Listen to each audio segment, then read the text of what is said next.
पिछले पार्ट में आपने देखा कि चुड़ैल कैसे चूड़ियां बनाकर भीमा और कुसुम के परिवार की मदद करती है। और एक दिन जब भीमा चूड़ियां बेचने बाजार जाता है तो चुड़ैल की बनाई हुई सारी चूड़ियां फटाफट बिक जाती हैं। आज तो सारी चूड़ियां बिक गईं। कुसुम और बच्चे बड़े खुश होंगे जब उन्हें ये पता चलेगा कि मेरी सारी चूड़ियां बिक गईं। ऐसा करता हूँ, मैं बच्चों के लिए खिलौने ले लेता हूँ। बच्चे खिलौने देखकर बड़े खुश होंगे। और हाँ, कुसुम के लिए एक साड़ी ले लेता हूँ। उसे बहुत दिनों से दिलाई भी नहीं है। वो देखेगी तो बड़ी खुश होगी। भीमा घर पहुंचकर कुसुम को आवाज देता है। कुसुम, जल्दी आना, तो बहुत अच्छी बात बतानी है। अरे क्या हुआ, आज तो आप बड़े खुश नजर आ रहे हो, क्या बात है? तुम सुनोगी तो खुशी के मारे पागल हो जाओगी। ऐसी क्या बात है, बताओ तो जरा। भीमा कुसुम को बताता है कि उसकी आज सारी चूड़ियां बिक गईं। अरे ये तो बड़ी खुशी की बात है। भीमा कुसुम को सारी कमाई दे देता है। इतने सारे पैसे देख कुसुम बहुत खुश होती है। मुकुल, माया, ये लो तुम्हारे खिलौने। खिलौने? अरे वाह, ये तो बहुत सुंदर है पापा। बच्चे खिलौने देखकर बड़े खुश हो जाते हैं। अब जल्दी से खाना खिला दो, बड़े जोरों की भूख लगी है और नींद भी आ रही है। चुड़ैल भीमा के परिवार वालों को खुश देखकर बड़ी खुश होती है और जब घर के सभी लोग सो जाते हैं तो चुड़ैल फिर चूड़ियां बनाने लगती है और खुद भी चूड़ियां पहन पहन कर देखती है और वो रात में ही सारी चूड़ियां बनाकर रख देती है। और अगले दिन भीमा हमेशा की तरह अपनी टोकरी लेकर चूड़ियां बेचने निकल जाता है और दूसरे गांव पहुंचकर भीमा आवाज लगाता है, चूड़ियां ले लो, प्यारी प्यारी सुंदर सुंदर चूड़ियां ले लो, चूड़ी वाले। तभी कुछ औरतें आती हैं और भीमा की देखते ही देखते सारी चूड़ियां बिक जाती हैं। ये देख भीमा मन ही मन बड़ा खुश होता है और भगवान का शुक्रिया अदा करता है और भीमा घर की तरफ चल पड़ता है और घर पहुंचकर कुसुम को हमेशा की तरह आवाज लगाता है, कुसुम, जल्दी आओ। इतने पैसे? हाँ, आज भी हमारी सारी चूड़ियां बिक गईं। अब तो भीमा की चूड़ियों की डिमांड दिन पर दिन बढ़ती जा रही थी और उनकी कमाई भी ज्यादा होने लगती है। एक दिन भीमा कुसुम से कहता है, कुसुम, ये सब तुम्हारी मेहनत का ही नतीजा है। तुम जो इतनी सुंदर सुंदर चूड़ियां बनाती हो। अरे कैसी बातें करते हो, मैं चूड़ियां बनाती हूँ? नहीं जी, मुझे लगा आप चूड़ियां बनाते हो। मैं चूड़ियां नहीं बनाता, तुम चूड़ियां नहीं बनाती, तो फिर कौन चूड़ियां बनाकर जाता है? पता कैसे लगाएं? उनका ये सिलसिला यूं ही चलता रहा। चुड़ैल रोज रात को सुंदर सुंदर चूड़ियां बनाती थी और खुद भी चूड़ियां पहनकर खुश होती। भीमा और बच्चों को खुश होता देखकर चुड़ैल भी खुश होती। एक दिन की बात है, रात का समय था। चुड़ैल चूड़ियां बनाने में लगी हुई थी, तभी मुकुल को प्यास लगती है और वो अपनी माँ को आवाज देता है, माँ, माँ, मुझे प्यास लगी है।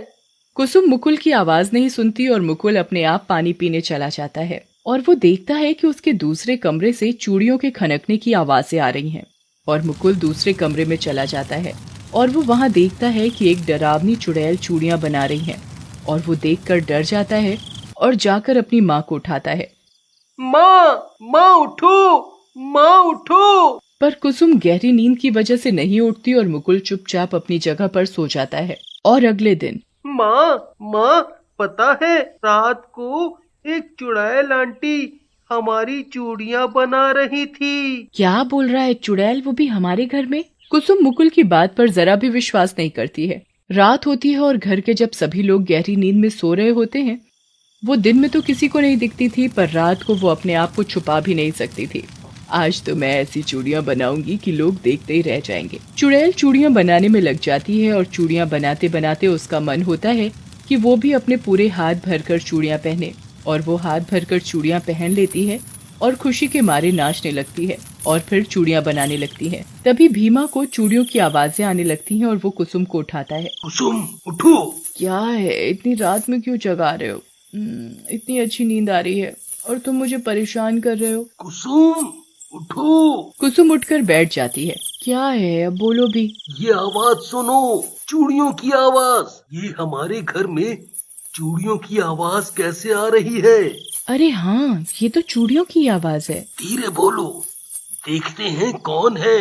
भीमा और कुसुम चुपचाप देखने जाते हैं कि ये चूड़ियों की आवाज कौन कर रहा है, और वो दूसरे कमरे की खिड़की से देखते हैं कि एक चुड़ैल उनकी चूड़ियां बना रही है। भीमा और कुसुम चुड़ैल को देखकर बुरी तरह डर जाते हैं, पर चुपचाप अपने कमरे की खिड़की से सब कुछ देखते रहते हैं। सारी चूड़ियां बन गई।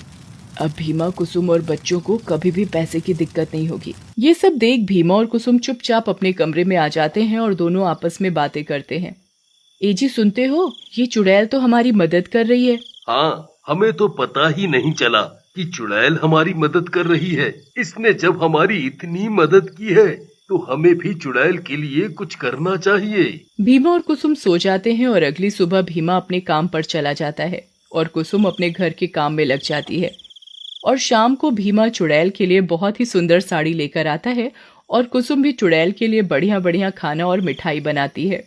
और वो कमरे में चूड़ियां बनाने के सामान की जगह साड़ी, खाना और मिठाई रख देते हैं और चुपचाप कमरे की खिड़की से देखने लगते हैं। तभी चुड़ैल आती है और अरे ये क्या, आज तो चूड़ियां बनाने का सामान ही नहीं है। और ये क्या, इतनी सुंदर साड़ी और इतना स्वादिष्ट खाना, मिठाई भी। चुड़ैल साड़ी पहनकर बहुत खुश होती है और स्वादिष्ट खाना खाती है। आज तो मजा ही आ गया।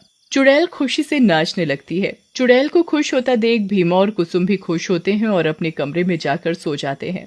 सुबह हो जाती है। भीमा और कुसुम सोकर उठ जाते हैं। चुड़ैल ने हमारी बहुत मदद की है। अब हम चुड़ैल से चूड़ियां नहीं बनवाएंगे। हाँ जी, हम चुड़ैल से अब चूड़ियां नहीं बनवाएंगे। वैसे भी अब हमें किसी चीज की कोई कमी नहीं है। अच्छा चलो, अब मैं चूड़ी बेचने जाता हूँ। मैं भी अपना घर का काम कर लूं। रात को भीमा और कुसुम फिर से कमरे में चूड़ी बनाने के सामान की जगह अच्छा अच्छा खाना और मिठाइयां रख देते हैं। अरे ये क्या, आज भी चूड़ियां बनाने का सामान नहीं है और फिर से इतना सारा खाना और मिठाइयां, क्या बात है। चुड़ैल सारा खाना और मिठाइयां खाने लगती है। अरे वाह, मिठाई में लड्डू, आज तो मजा ही आ गया खाना खाकर। आज तो मैंने ज्यादा ही खा लिया। चुड़ैल अपने हाथों में लाल लाल चूड़ियां देखकर बड़ी खुश होती है और फिर से नाचने लगती है।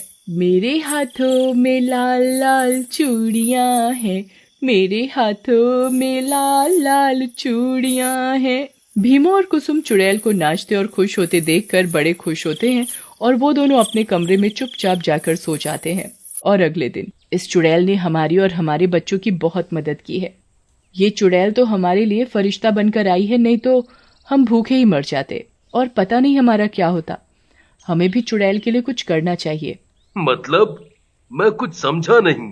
हमें किसी विद्वान पंडित जी के पास जाना चाहिए जिससे कि इस चुड़ैल को मुक्ति मिल जाए। बात तो तुम बिल्कुल सही कह रही हो कुसुम। एक पंडित जी हैं, मैंने उनके बारे में बहुत सुना है। वो बहुत ही विद्वान पंडित जी हैं। वो जरूर इस चुड़ैल को मुक्ति दिला देंगे। भीमा और कुसुम पंडित जी के पास चले जाते हैं। भीमा उनके साथ रह रही चुड़ैल के बारे में सब बताता है। ये तो तुम दोनों एक नेक काम कर रहे हो, उस चुड़ैल को मुक्ति दिलाकर।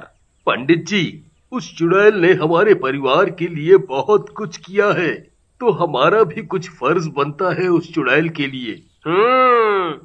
उस चुड़ैल को जरूर मुक्ति मिलेगी। पंडित जी भीमा और कुसुम से कहते हैं, मुझे तुम्हारे घर में एक बहुत बड़ा यज्ञ और हवन करना होगा। ये यज्ञ रात 12 बजे शुरू होगा।